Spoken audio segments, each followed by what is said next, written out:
Hi, welcome back to Hertel. Okay, we're going to talk some more environment, some more climate policy, some more policy in general, because these things always wind up back at policy. Tyler Duvelius joining us on Hertel. He's from the state of Ohio, but we're not going to hold that against him for the purposes of this conversation. He is a Young Voices contributor, well-written, sharp guy. Looking forward to this. Tyler, thank you so much for the time today, sir. Andrew, thanks for having me. Happy to be calling in today from the great state of Ohio. Looking forward to our conversation. Yeah, well, if it was so great, you wouldn't have to remind yourself how to spell it when you do, football chants and such. I'm teasing. Look, I worked in Ohio in the tri-state, Kentucky, West Virginia, Ohio area. I worked in Southport, so West Virginia, Ohio. It's just one of them things. I got lots of family in Youngstown, so it's all in Oh, good, no. clean fun. Let's start here though, because we always do this with the policy stuff. Really, the policy is the secondary problem here because we never actually get to the policy because the rhetoric's a train wreck. So start with the rhetoric. And you started in your piece here in Real Energy. Let's start there because if you don't get through the rhetoric, you never get to the policy, you never get to a substantial argument, you never get to the point counter. Because look, some of this stuff is in dispute. We need to have a back and forth on this stuff, Mhm. but we never get there because of the rhetoric.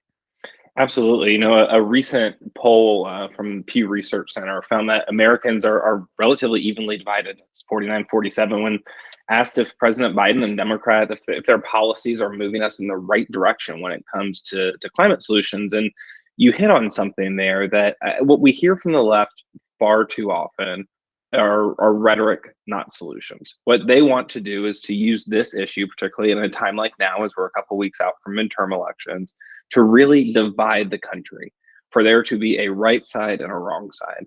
And when we do that, we're doing a disservice to our country and to the environment, because all we're doing is making this a campaign issue and not actually working towards the solution. So the piece that I wrote for Real Clear Energy, what I wanted to do was to highlight these conservative clean energy champions that are working at the state and local level, and particularly at the gubernatorial level, to highlight the actual solutions, the actual progress that's being made without having to kowtow to liberal policies. We talk about the fact that whether or not you believe humans are contributing to climate change, we recognize that the climate is changing, but just because the climate's changing doesn't mean our principles have to change. Yeah, and let's follow that up for a second because this is a matter of principles to some folks, but principles are also shaped by lived experience. And I think there's something happening here that's a little bit, we're seeing some crossing of political lines and ideology lines. And some of it depends on, like, part of the, if you live out in the country, you may be more inclined to be an outdoors person. You may be more naturally inclined to traditional conservation efforts. You may be a hunter or fisherman, and stewardship is a big deal to you. Where our radio partner originates out of Wilmington, that's a very progressive city that's surrounded by conservative areas, but environmentalism is an across the board issue because it's a coastal tourism, beach, wetland, intercoastal waterway area. So the environment's right in everybody's face. I'm from West Virginia. Everybody talks about it being a red state now. It was cobalt blue for 100 years. But because, we all understood what coal mining and lumber and things like that done, we just see the environment and climate a little bit differently.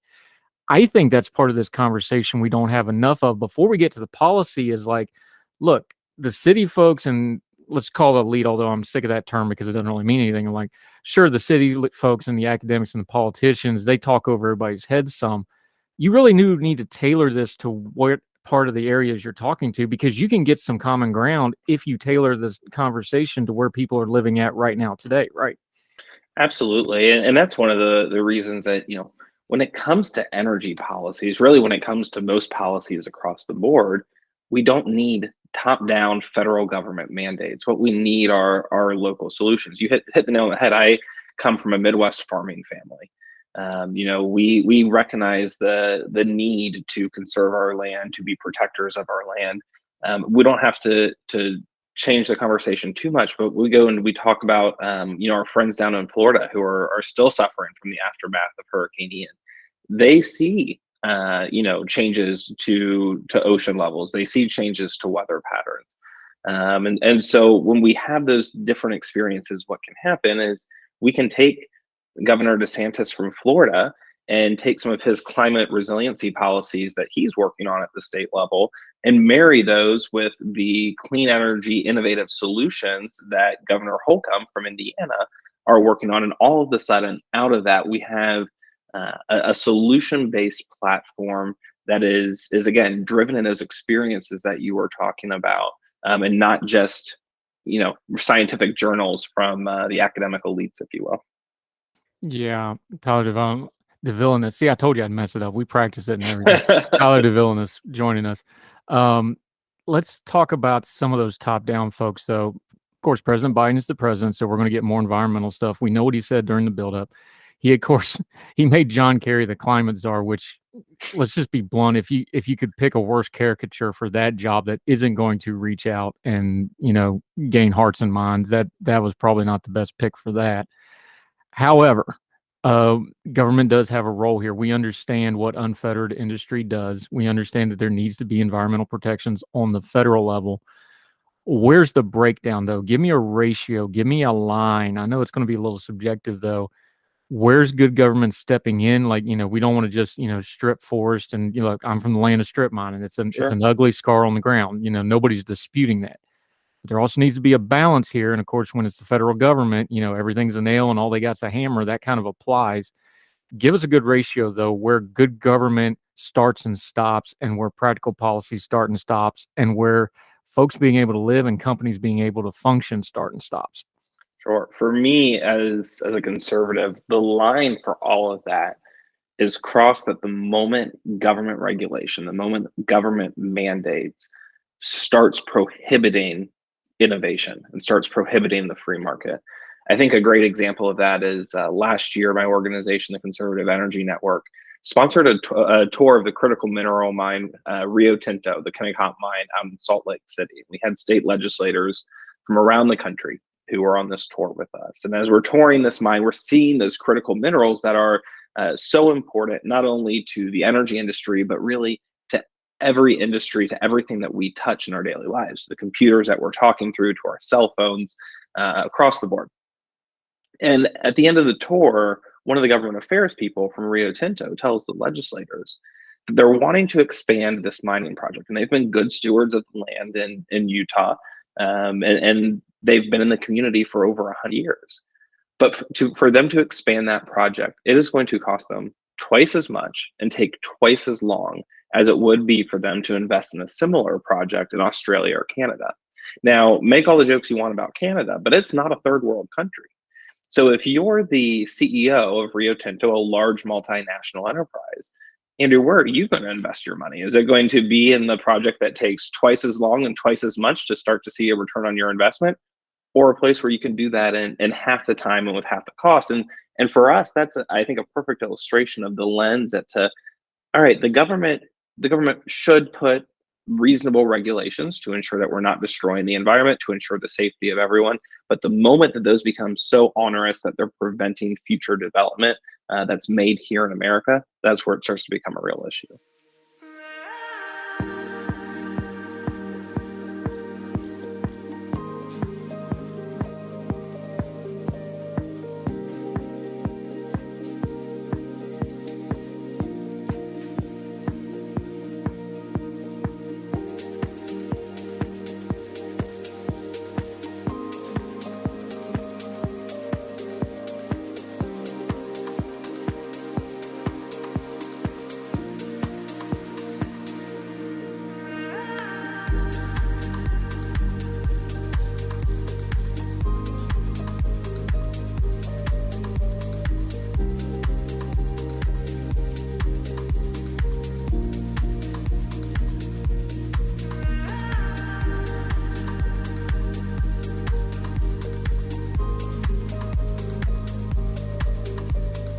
Yeah, Tyler Duvelius joining us. Here's exactly where our more progressive friends kind of paint themselves in the corner. And I think, frankly, the president's stuck in this box right now. They want the green energy revolution. They want battery powered, electric powered, everything, which I think we will get there someday. We are Mhm. not there yet. And yet, on the other hand, you just touched on it, but we don't want to have this conversation. Those rare earth minerals have to be mined out of the ground. They are mostly controlled, especially things like cobalt and lithium, things like this, by untoward foreign powers that we don't really want to be doing business with, number one. But if we got to do business with them, we sure don't want to be beholden to them. We know the problem with fossil fuels. We know the entanglements with oil overseas when we don't produce enough for ourselves. There has to be a grown folk discussion in here. It's like, yes, we want green energy. Yes, we want a better environment, but you're still going to have some trade-offs to get that future. You're trading one problem for a new set of problems, and I don't think we do enough good enough job of being realistic with you're going to have some of the same problems. They're just going to have different names and different things. And then you paint yourself into a corner of this mythical, we're going to have this great thing, but oh God, the oil prices are going through the sky, which is what we have now, and everybody's in a bind all of a sudden. Why can't we just be honest and have that conversation? Because all the data is there. It's 2 Google searches to see where cobalt's mined at or lithium's mined at. Time Magazine, rolling like big name, not conservative outlets have run exposés on what this mining and some of the human rights issues and some of the environmental issues with some of this type of mining overseas. Why in the world wouldn't we want to take control of it with our eyes toward our environmental regulation, with our strong EPA protection? You think we'd want to be the world leaders in this, but we don't even want to discuss it. Absolutely. And we talk about, President Trump, when he was in office, worked to even up the trade imbalance that so many past American presidents had put us into. And critical minerals, when we think about that, we rely almost solely on the Chinese government, who right now, we talk about geopolitical importance, not exactly our friend, not ever our friend. But when we look at things, when we make things here in America, it is inherently more clean and more efficient than what any other country in the world can do. And an example, Andrew, that I like to go back on is the Nord Stream 2 pipeline, which cuts from Russia to Germany. And I should say cut because it's in past tense now. Obviously, with everything going on between Russia and the Ukraine, that pipeline was never turned on. In fact, Russia right now is sabotaging Nord Stream 1 and leaking oil into the Baltic Sea, which is a whole other conversation for a whole other day. But Nord Stream 2, which received the endorsement of the Biden administration, that's the only reason it was finished, is nearly 3 times dirtier than the Keystone pipeline would have been here at home. So if we're talking about what's going to be best for the environment, if we talk about what's going to be best in terms of reducing carbon, it's made in America. It's American natural gas. It's American mining of critical minerals. It's American nuclear. It's American solar. It's American hydro. We're an all of the above organization. America needs to be leading the energy world, because when we do, it not only positions us more strongly on a geopolitical scale, but it takes our reliance on foreign countries and flips that on its head. Then instead of us having to rely on Saudi Arabia for oil or on China for critical minerals or Colombia or any other country, now we can be the ones that are exporting not only energy, but the energy supply chain to the rest of the world. Yeah, Tyler Duvelius joining us. You do something interesting here because I think this is one of those topics that really could get heterodox if people would just take it honestly and in good faith. It could cross through a lot of stuff. You highlight a couple of governors here, and people are going to recognize the names, but before you say the names, I can look at this just as somebody followed. I'm like, okay, I've got a very conservative, a governor that's being compared as kind of the next thing after Trump, if not a rival to Trump. I've got a governor who's very moderate as far as Republican governors go. I've got an Alaska governor, which is always kind of a unique thing. They always have kind of a libertarian conservative bent, but they're actually more moderate than some of the lower 48s. This is a wide swath of Republican leadership here, and they all kind of found the way to say the same things when it comes to this new energy stuff. Do you see a change coming in that way, that it's cutting across some of these lines? Because if I just came out and said, well, Ron DeSantis did this, everybody starts thinking the culture war stuff, but he kind of fallen in line with these other governors on the same thing. Should we be addressing it that way, do you think?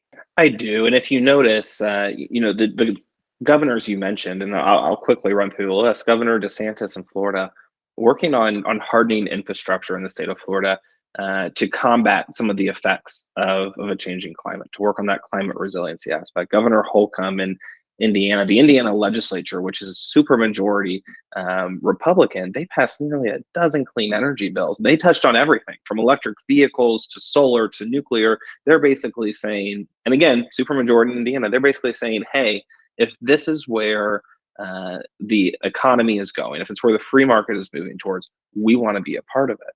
And then you have Alaska, Governor Mike Dunleavy, and Alaska has real problems with energy reliability, with energy sourcing in general.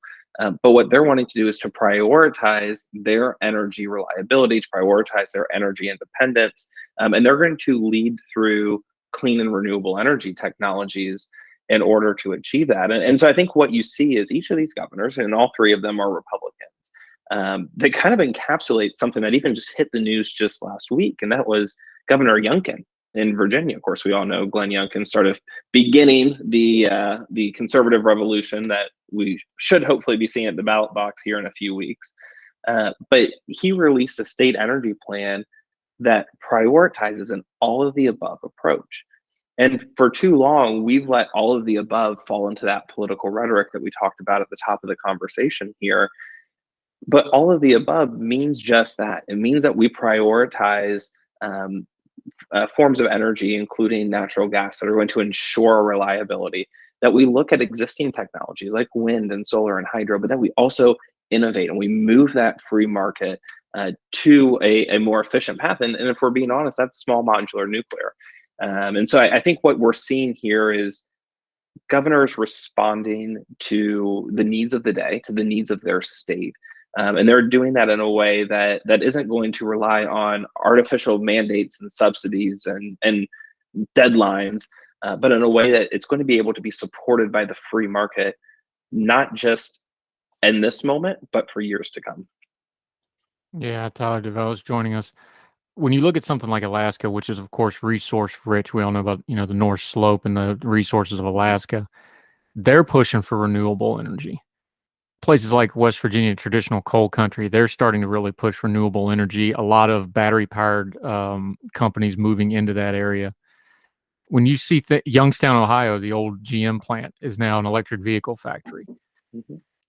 I still have questions about the economic viability of this because a lot of that's still working off subsidies, but you can't deny it's moving that way. Give me a time frame though for somebody that's healthily skeptical. I'm not just talking about the cranks. I'm talking about people like me who's just like, I think we'll get there, but I still think we're a ways away. 10 years, 15 years, 20 years? What are we talking here, do you think? I think we're looking in that 10 to 20 years, but the key here is that we don't give ourselves a hard and fast deadline. That we allow the clean energy transition to be just that, a transition.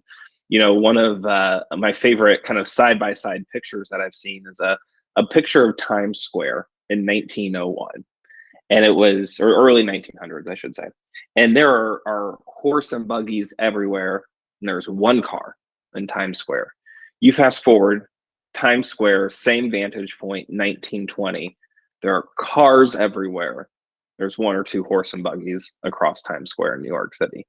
And when you think about that, I think that's kind of how we're getting here with energy. Will we be employing more and more renewable and clean energy in the future?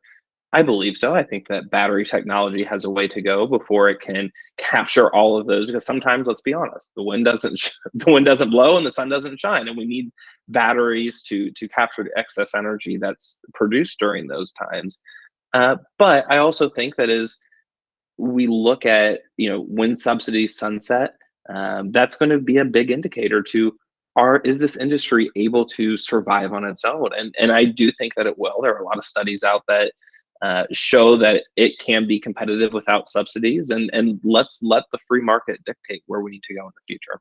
Yeah, Tyler Duvelius joining us. The piece is in Real Clear Energy. We're going to link to it, like we always say, read the whole piece, decide for yourself. He's got a lot of links in here too that you need to click through and read the background. It's well researched. Lots of stuff to go through. Tyler, let folks know where they can follow you until we get you back on Hertel and hear from you next time, my friend. Thanks, Andrew. You can follow me on my personal account at Tyler Duvelius. That's Duvelius. And I have to plug my company's social media as well. It's at Cons, CONS Energy Net on Twitter, and look forward to being able to engage with you all online. Yeah, do that. We'll put all those links in there. It's a topic that's just going to be something we talk about over and over again. So we'll definitely have you back to talk about some more. Appreciate your time, Tyler. Thank you, sir. Thanks so much, Andrew. Appreciate it. Yes, sir. Appreciate it.